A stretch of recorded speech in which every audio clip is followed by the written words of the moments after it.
Thank you, Ian, for that wonderful introduction. I want to share with you that the greatest gift that I have ever given myself was quitting smoking.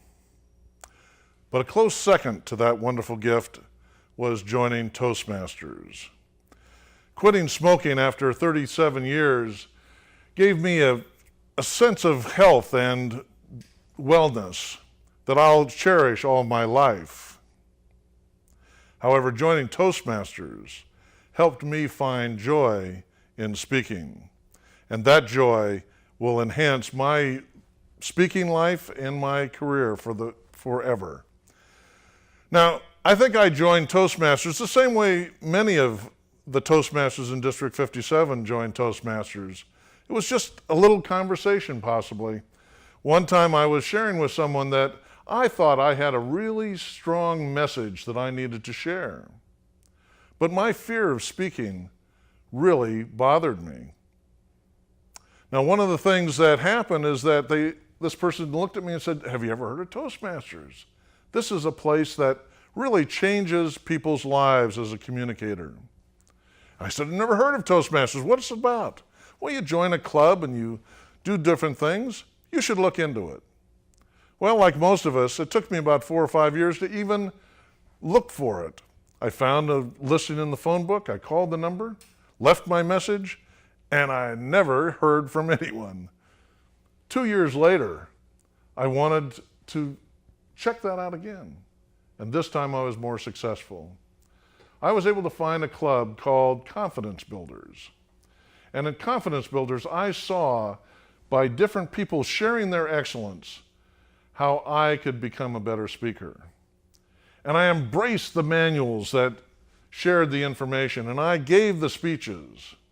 And within some period of time, I became known as Mr. Toastmaster. When you cut me, I didn't bleed. A blue Toastmaster liquid came out, and it didn't make a stain.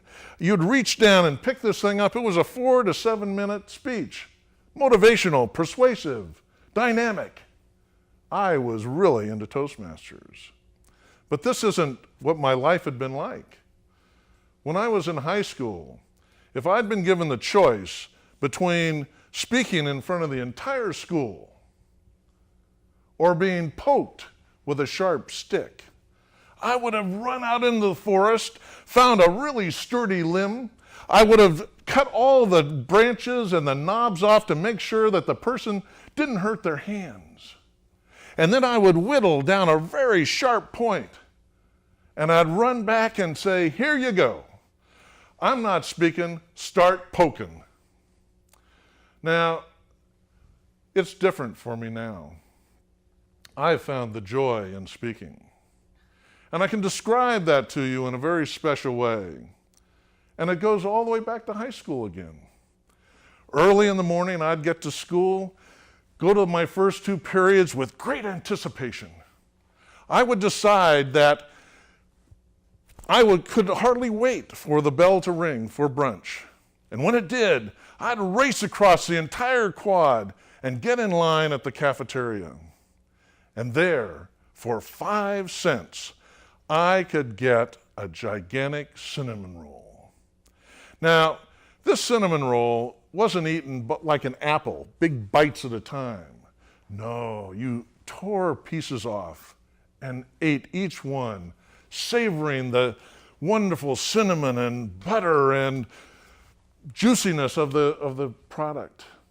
And then finally, inside, in the very center of this circle, was this impregnated, almost hardly cooked piece of dough that when you threw it into your mouth, your head just exploded with flavor and joy.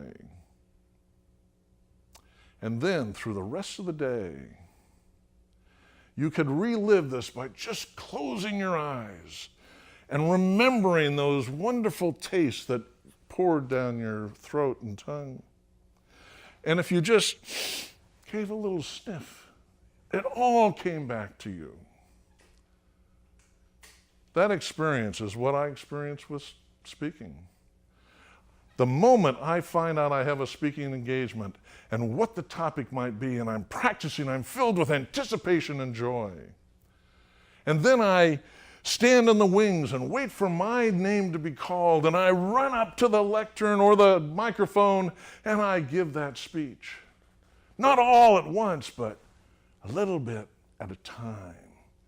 And I savor each bit by watching the audience's eyes light up and the excitement in their energy. And then finally, when I get to that conclusion and give them all I got, it explodes with energy of an aha, thank you so much, Tevis. And then as the applause dies down and I get in my car and think about the great joy and fun I had, this is excitement I have been experiencing since I joined Toastmasters and giving speeches. Ladies and gentlemen, this is something that I experience every time I speak because I took that step to join Toastmasters and was able to find the joy in speaking.